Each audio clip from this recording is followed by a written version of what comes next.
여러분 안녕하세요. TSC 중국어 말하기 시험 정기시험 실제 기출문제 제1부분, 제2부분 시작하겠습니다.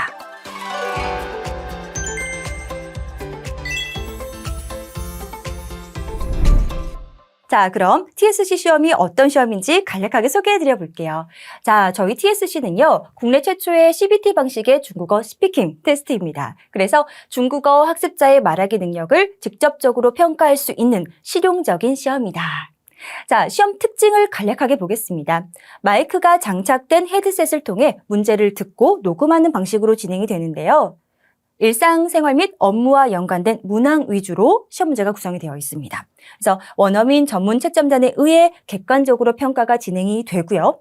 문법, 어휘, 발음, 유창성 등 응시자의 정확한 회화 능력을 파악할 수 있는 그런 시험이 되겠습니다.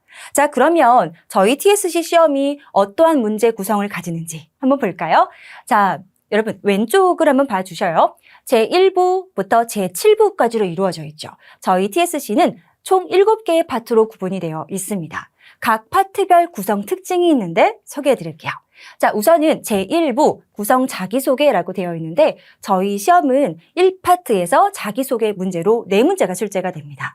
첫 번째는 이름을 묻고요. 두 번째는 생년월일을 묻고 세 번째는 가족 구성원에 대한 질문도 하고 네 번째는 소속에 대해 질문을 하기도 합니다. 그래서 이 4개의 문제는 항상 바뀌지 않고 매 정기시험마다 동일한 시험 문제로 출제가 되고 있어요.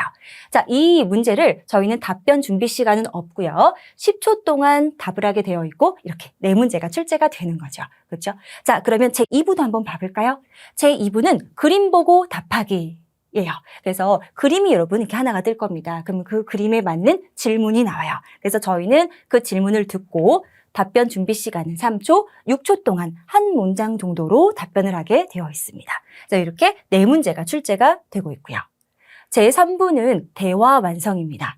대화 완성. 이게 참 중요해요. 그래서 질문을 듣고 내가 말하는 사람에 대해서 묻는 질문에 맞게끔 대답을 하는 거죠. 그래서 이렇게 대화 완성인데 답변 준비 시간은 2초고요. 답변 시간은 총 15초. 조금 늘어났네요. 문항수도 5문항. 이렇게 되는 거죠. 자, 그 다음 4부분 한번 봐볼게요. 4부분은 일상 화제에 대해 설명하기 파트인데요. 이 파트에서는 우리가 일상생활에서 조금 쉽게 겪을 수 있는 주제들이 많이 출제가 돼요. 그래서 답변 준비 시간은 15초 정도로 하고요. 답변 시간은 25초. 아까보다 조금씩 계속 늘고 있지요. 문항수도 총 5개 이렇게 출제가 되고 있습니다. 제5부는 의견을 제시하는 내가 논리적으로 객관적으로 이야기하기, 나의 견해 말해보기 파트인데요. 준비 시간은 30초고요. 답변 시간은 50초이죠. 발화량이 점점점 늘고 있습니다. 문항수는 총 4문항으로 출제가 됩니다. 제6부는 상황 대응이라고 되어 있는데 저는 얘를 미션 수행이라고 말하고 싶어요. 어떠한 상황을 주어주고 이 미션을 이렇게 해결해 보세요 라고 문제가 주어집니다. 그래서 답변 준비 시간은 총 30초, 답변 시간은 40초, 문항수는 총 3문항으로 출제가 됩니다. 마지막으로 제7부분은 스토리 구성입니다.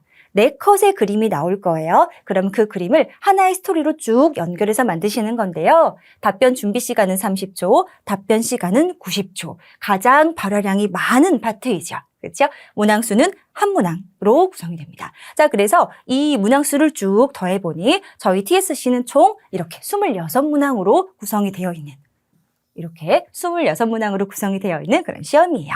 평가 시간은 총 50분으로요.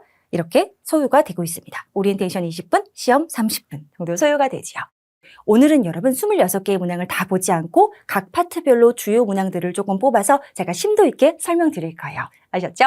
자, 그러면 우리 1파트부터 풀어보겠습니다. 자, 1파트에 나오는 첫 번째 문제. 바로 이 문제입니다. 읽어볼까요? 你叫什么名字?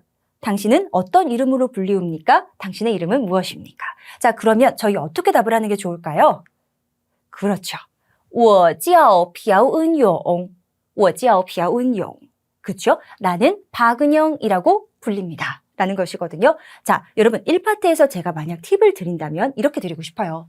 10초 10초 답안이니까 10초를 내가 가득 채워야 되나? 발화량을 많이 늘려야 되나? 이런 생각 많이 하실 것 같아요. 그런데 질문에 맞는 답으로 이렇게 한 문장 정도로 채워주시면 되고요. 나머지 남는 시간 그렇게 신경 많이 안 써주셔도 됩니다. 그래서 여러분 질문에 맞는 답을 내가 한 줄 정도로 이야기한다라고 생각하시고 가벼운 마음으로 도전해 보셔요.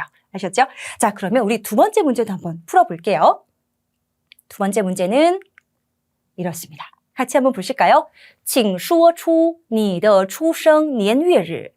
당신의 출생 연월일을 말씀해 주세요. 생년월일을 말하는 그런 문제예요. 그러면 그렇죠. 우리 이렇게 하는 것이 좋겠네요. 한번 읽어볼게요. 我出生于1995年1月20号.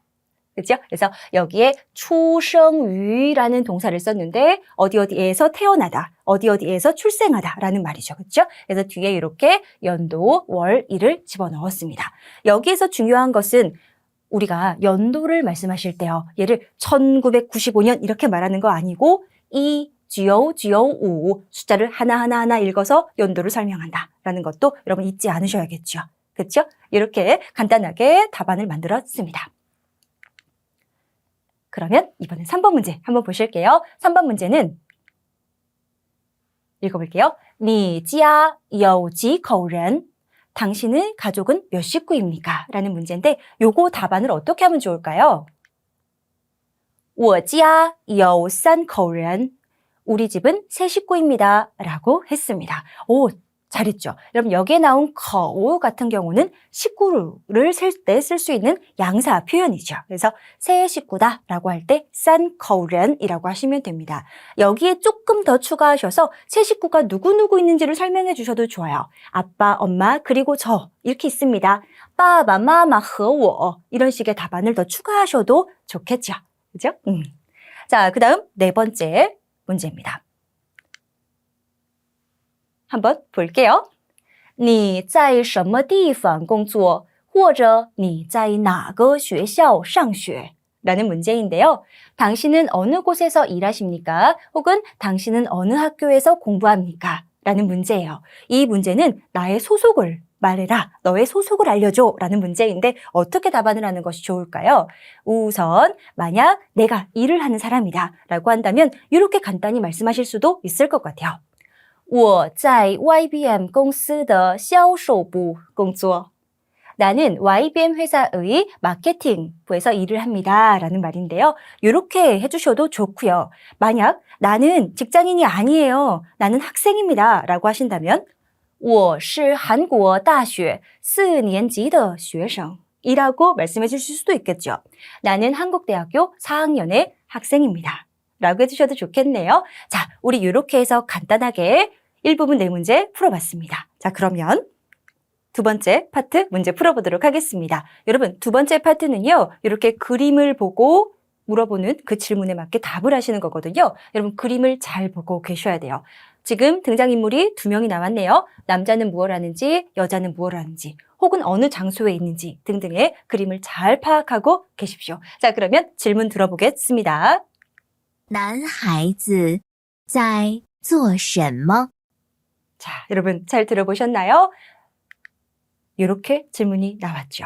男孩子在做什么? 라고 했는데요. 질문이 생각보다 어속이 느렸습니다. 그렇죠? 아마 어속이 너무 빨라서 못 알아들으면 어떡하지? 라는 걱정을 하셨을 수도 있는데 이 파트는, 두 번째 파트는 이렇게 질문의 어속이 다소 조금 느린 편입니다. 그러니 너무 긴장하지 마셔요. 자, 남자아이는 무엇을 하고 있습니까? 여러분, 남자아이 무슨 행동을 하고 있는지 얼른 찾아보세요. 정답은? 그렇죠. 男孩子在洗手가 정답이 되겠습니다. 남자아이는 손을 씻고 있는 중입니다. 라고 답을 하시면 되는데요. 자, 여기에서 제가 이 부분을 잘 풀 수 있는, 두 번째 파트를 잘 풀 수 있는 팁을 하나 드려볼게요. 여러분, 저희 두 번째 파트는요, 6초 안에 말하기 파트입니다. 그래서 6초 안에 발화량을 막 늘려서 많은 답을 하시기보다는 이렇게 묻는 바에 맞게, 질문의 의도에 맞게 한 문장으로 말씀을 해주시는 게 가장 좋습니다. 자, 그러면 두 번째 문제도 한번 풀어볼게요. 여러분, 그림 잘 보시고요. 문제 듣겠습니다. 这张照片是几月拍的? 좋습니다. 여러분, 문제에서 뭐라고 했나요?